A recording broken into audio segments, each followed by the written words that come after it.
You've got big dreams. You can see yourself winning. You've hallucinated the life you want so clearly that it feels like you can almost taste the champagne. But when it's time to actually get your hands dirty, you freeze. You wait.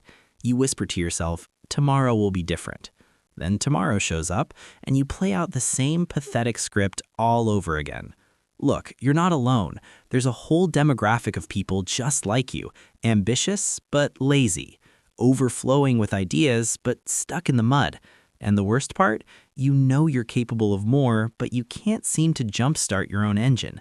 This isn't because you're a bad person or you lack the IQ. This is psychology. This is about deep ruts in your brain that have been dug out over years. The good news? Anything that was built can be demolished and reconstructed. But first, you need to look at the wreckage of your own mind. You need to see why you are the way you are, and then decide if you've got the guts to do something about it. Let me draw a map of what your day actually looks like. You wake up with good intentions. Today is the day you finally launch. Today you tackle that project. But then you grab the phone. You scroll for just a few minutes. Those minutes vanish into an hour. Before you know it, half the day is in the garbage disposal. You tell yourself you'll start after lunch. Lunch comes and goes. You feel heavy, unmotivated. You lie to yourself and say you'll do it tomorrow when you have more energy. The cycle repeats. At night, you're in bed and the guilt starts eating you alive. You're disappointed. You know you threw away another 24 hours. You make a frantic promise to your pillow that tomorrow will be different. You feel a spark of fake motivation, but when the sun comes up, that spark is dead, and you're back to scrolling, avoiding, and doing anything except the one thing you know you should be doing. This loop has been running for months, maybe years, and you're starting to wonder if the real you is ever going to show up.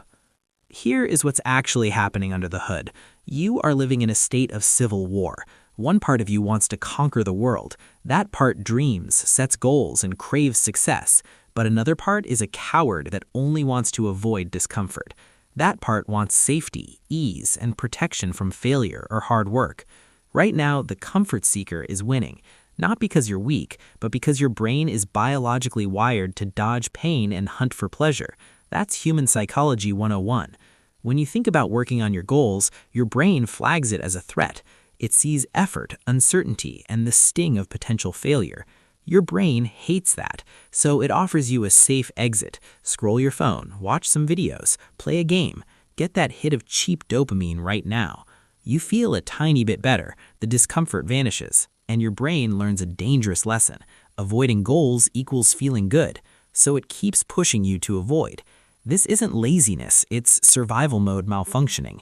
Your brain thinks it's protecting you, but in reality, it's a silent thief stealing your long-term happiness. Every day you choose comfort over action, you're teaching your brain that your dreams don't matter. You're building a cage that gets harder to break every single night you lie there in guilt. Stop telling yourself you just need more discipline or motivation. Motivation is a cheap, unreliable feeling. You can't build a skyscraper on a feeling that shifts like the wind.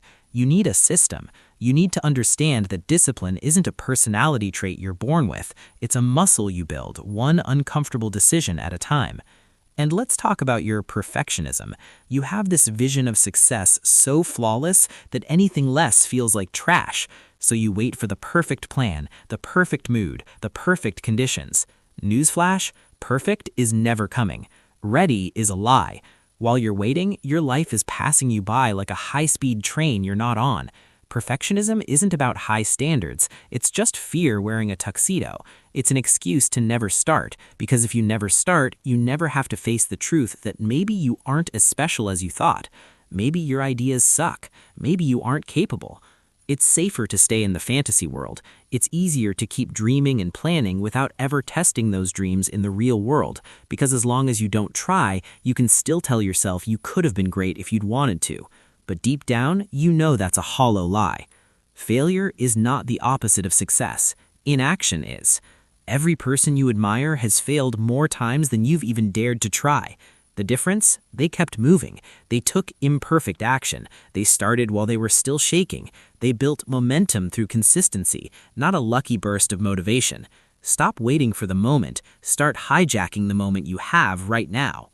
So how do you actually kill this cycle? How do you go from a dreamer to a doer? It starts with accepting a bitter truth. You are not going to feel like doing it.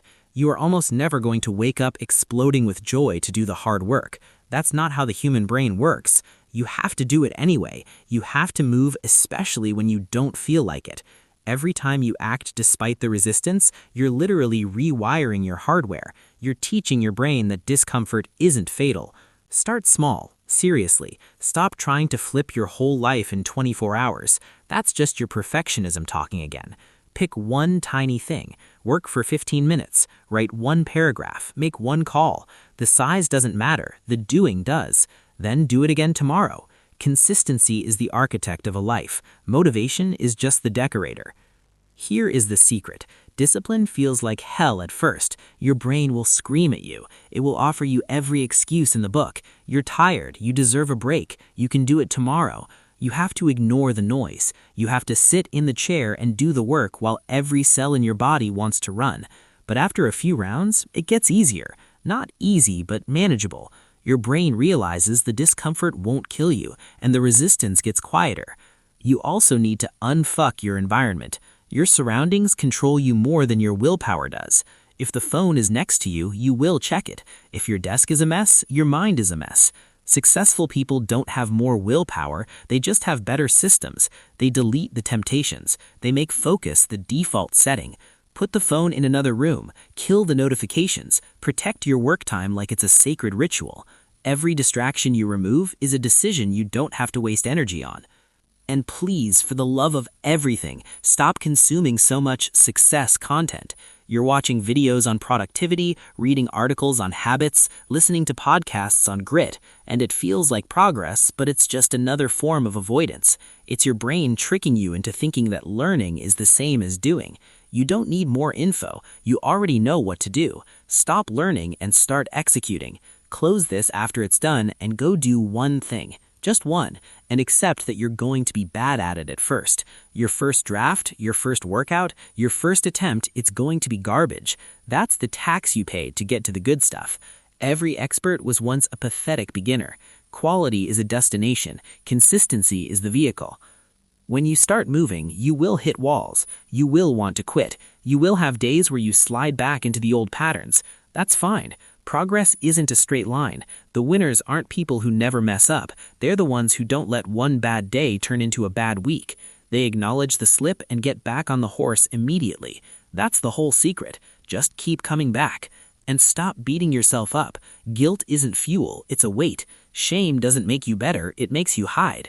Treat yourself like you'd treat a friend. You messed up today? Fine. Tomorrow is a new round. Forgiveness isn't about letting yourself off the hook. It's about giving yourself permission to try again without the baggage of yesterday's failures. Remember, lazy is not who you are. Lazy is just a set of actions you've been repeating. There's a massive difference. You are someone with potential, stuck in a pattern of dodging discomfort because your brain hasn't learned that struggle leads to growth yet. Ambition without action is just a hallucination. Wishing won't build your empire. Action without self-compassion won't last. You need the grit to act when you hate it and the grace to forgive yourself when you fall. That's the balance of power. So here's the deal. Stop watching videos about change and be the change. Stop planning your life and start living it. Take one small step today to show your brain you're not playing games this time. Take another tomorrow. Momentum will take over. Before you know it, you won't even recognize the person who used to stay in bed scrolling. You've spent enough time imagining the life you want. It's time to go build it. Not someday, now. Just start and then don't stop. One day, one decision, one small action at a time. That's how lives change. That's how dreams become steel. Nobody is coming to save you from yourself. You are the only one who can break the chain. You aren't broken, you're just stuck, and patterns are meant to be broken. It won't be comfortable, but it will be worth it. Because on the other side of this is the version of you that doesn't just dream, the version that does. Go be that person. Start right now.